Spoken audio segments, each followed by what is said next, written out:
This is your one and only FireSpark81 with your daily dose of video goodness, and welcome back to another informational Valheim video.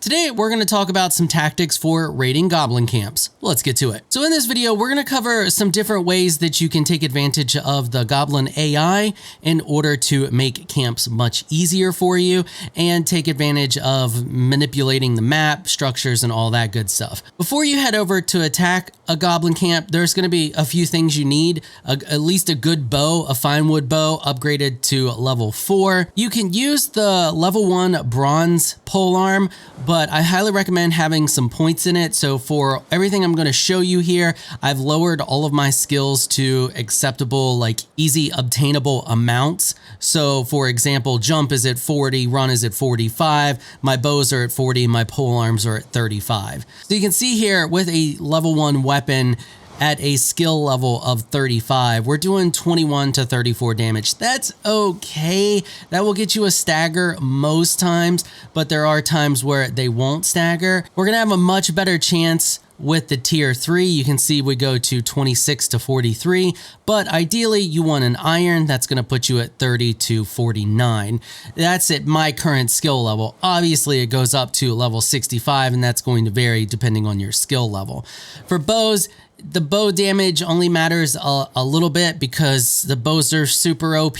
If you're not high level in bows, just bring more arrows. That's pretty much all there is to that. For arrows, you're going to need frost arrows, 100% bring frost arrows, and then whatever just general damage dealing arrow you want. Flint, wood, it doesn't really matter. You're also going to need a pickaxe, you're going to need a hoe, some wood, some stone, and obviously if you're up to black metal, use the black metal polearm. It's going to do a heck of a lot more damage and make this a lot easier on you. I'm using troll hide. Use whatever armor you want. I just want to show you that you can do this with troll hide. It's going to make you sneakier, which is going to be helpful for one of the tactics I'm going to show you. So if you want to use troll hide, make sure it's leveled up as high as you can get it, but you don't have to. Use whatever you feel comfortable with. Now note that if you do get hit, even wearing level 2 troll hide, it's gonna hurt. It's gonna hurt really bad. So there are two things that we can do to really screw with the AI. And one of those is creating a small little wall area like this, and then you just jump in it anytime you start to get overwhelmed, and then the AI will run off. If the AI does come to the side here, you can do the middle click attack to do that sweeping attack, and if they're close enough, you can hit them with this setup. Now, the other thing you can do is you can sink the log, what's that wall? I never remember what that freaking wall is called. The stake wall into the ground like you see here. Now, they can damage it, but when they come up to it to try to get to you, you see here, we can sweep attack and we don't damage it because it's too low. We can't run through it and they can't run through it either. They will attack it though, and then you can just do this to knock them back. You can also drop down a workbench in here if you want, but you're going to hit the workbench. So ideally you want that offset a little bit, but you do take a chance of them attacking that, which is going to affect things when you try to repair and all that stuff, and if you need to rebuild. Both of these setups have their own advantages and disadvantages, and we're going to talk about them here in a minute. But first, I want to show you how to create these. So I have a little setup of land over here flattened out so that I can show you. So to build a dirt wall like this, obviously you need to drop down a workbench close by. So just place your workbench wherever. You only need a little bit of stone. You know, this isn't some massive build that takes a crap load of stone, which is kind of nice. So what you're going to do is you're going to figure out where your one corner is going to be. You're going to go 1, 2 like that. And then you're going to step off of it. You're going to go right along the side here. Don't go all the way up to the top. You want right along the side. And you're going to go 1 like that. And then we're going to do the same thing over here. So right along the side, you can see there. Can you see? Hold on. Let me try to zoom in a little bit here. So you want to make sure that it's like that bottom ring is coming up from about the halfway mark there. So and then we're going to go like that. And then the same thing here. And then we're going to go like that. And that should get you almost there to what you need. So you can see there, we just about got a large square that we can dig down into the center of. Now what we're going to do is we're going to swap to our flattening tool, and we're going to stand at the highest spot, and we're just going to flatten that center out and just keep mashing it a little bit, move it to the edge there, and just mash it out like that. And I think, well, we're going to lag from saving. I think that should be good. Once you have it where you like it, then you are going to swap over to your pickaxe and you're just going to dig down in the center 3 times like that. And now you can see we're starting to get that little bit of wall. Now to shape the outside, I find it easiest to stand on the edge. So you can see there's like a line there where it slopes out, and that right there then goes into the flat ground. That's where you want to aim. So you just stand there at the edge like that. And that's gonna give you that really nice slope there. So we're gonna do the same thing here. Just stand on the edge. If you end up with little gaps like this, don't worry, it's not a big deal. It's not gonna hurt anything. You just need to make sure that you clean this edge up and you get it nice and straight so that they can't run up it, because when it's sloped, they can run up it easy. So this side actually doesn't look too bad, but I'm gonna go through and hit it anyway, just to ensure that it's good. And then, yeah, we're looking pretty good there. That's just about it. This is a little iffy here, so I'm gonna do the same thing. If you're doing a corner, you wanna just aim at the edge like we did before. Okay, now you can flatten this out to make sure that you can hit them easier, but you don't wanna flatten all the way over next to it. So let me show you here. So you stand at a spot where it's even where you want it, and you can see where the ring comes to. Get the ring right to the edge there, just like that. Make sure it's not gonna slope that too much. And then actually, if you're back just a little bit, you should be all right. So let's give it a little test run. Okay, here we go. We got some goblins. So then you just run up in here and you can see they can't figure out what to do. And if they get close enough, it might be a little too high here. Yeah, I think I'm a little too high. So if that happens, just hit the center one more time, knock it down just a little bit more, and then you should be close enough to hit them. Yeah, there we go. So now we're hitting them. So eventually the AI is going to just give up because it's going to realize that it can't hit you, especially if you're hitting it a bunch, and then they'll just run off. And this allows you to not only rebuild your stamina easy without really having to worry, you're also behind this wall. So if you have a divot like that, sometimes the spear chuckers, they can hit you, but you can also just like stand in a corner here and it makes it much harder for them to hit you, so you don't have to worry about them. The brutes can also not hit you here even if they attack through the wall. So let me show you. So we have a brute here. We're gonna give him a little poke. And now if he comes over here, you can see he can't hit. I don't know why I mean, it's like this. Your normal attack won't attack through the wall, but your middle attack will. So it's the same thing with his attack. He actually can't hit you through the wall. So the easiest way to deal with them, and one of the reasons we do this setup, is so we can use the bow for them. So you can see here, I can't actually hit him, but if I swing, I can hit him like that. And we'll get into dealing with those here a little bit later. So I know you're probably wondering, well, what do you do about the mages and stuff like that? We're going to talk about all that here in a bit. I've shown the technique for sinking stuff into the ground many times on this channel. So I'm just going to cover it really quick. You grab 45-degree wood beam, you spin it to whatever direction you want, then you grab the stake wall, you look at the bottom of the wood beam, and then you sink it into the ground. Now, to keep from hitting it like we did over there, you want to just have the stake part, the spike part, sticking out until the bark is just below the ground. So if you take a look, let's go grab the stake wall again. What we're going to do is we're just going to stand to the side here so we can see where it's at. So it looks like our tallest one is the one there in the back. We're just going to sink that to the bark is just below the ground like so. And then you want to make sure that you're good there. So you're going to delete that. Then you're going to grab your pole arm, do a little spin. You can see we're still clipping it, so it needs to go just a little lower. We're going to grab it. You get your wood back. You just rinse and repeat that. So we're just going to grab this. We're going to sink it just a tiny bit lower.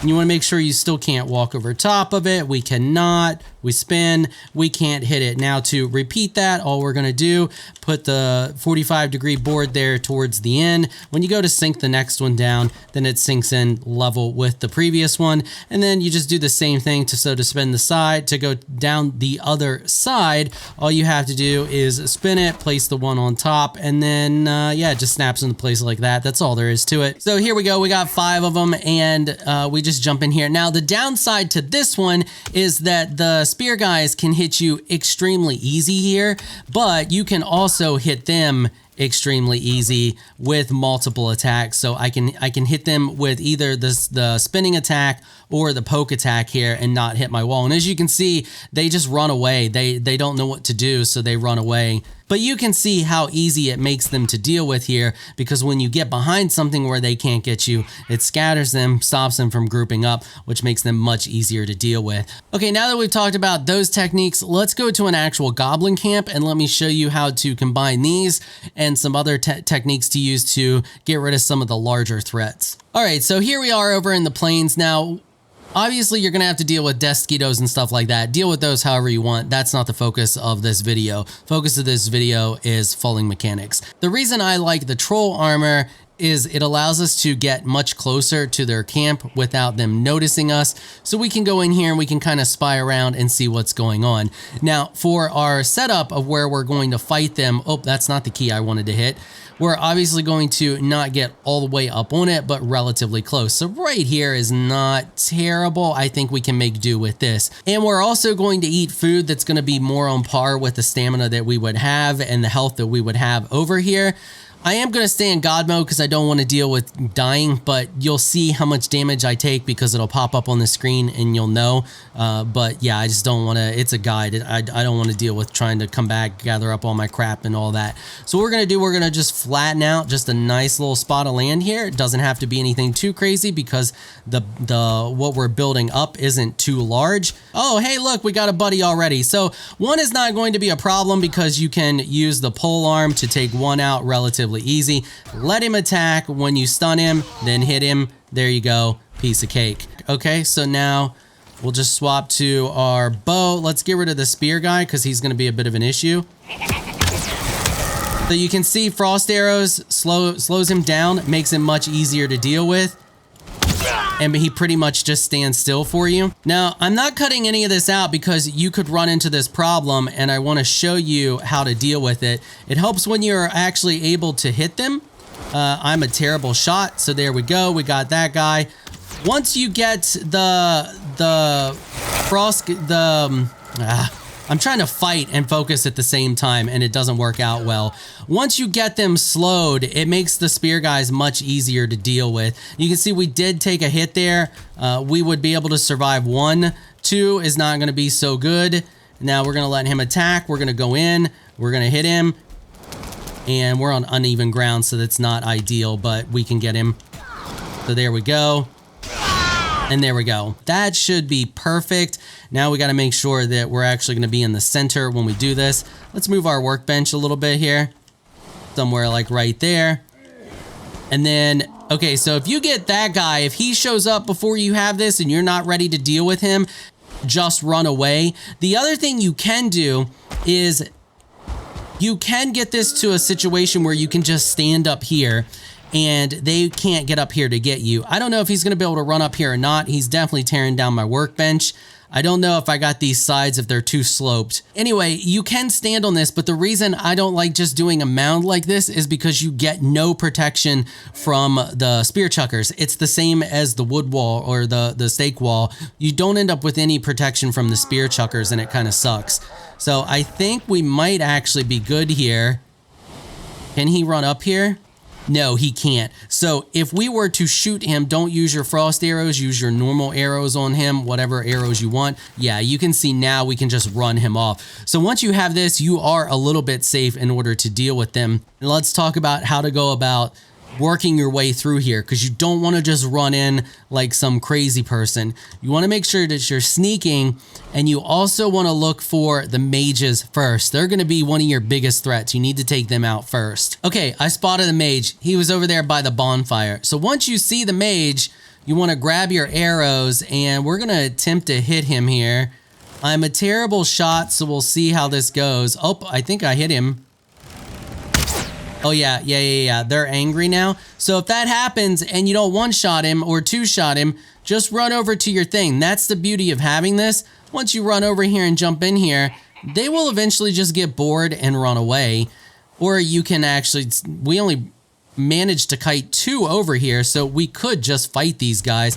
I don't think I'm low enough once again to hit them from here. And I don't want to actually take it down. We got a good situation here, so Is that one a spear guy? No, neither of those are spear guys. So here we go. And you can see when we manage to hit them with the attack to stagger them and then get in a spear attack, we do massive amount of damage to them. So I'm just gonna hang out here, regen my stamina, no biggie, makes the fight super easy. Pop back out here. He's gonna run away and then turn around and run back. We're gonna wait till he comes up here and swing and jab and swing and jab. There you go. That easy. All right, so let's go back over here and see if we can get this mage. It's very important we get rid of the mage, because if we bring in too many and that mage comes with them, it's gonna be rough.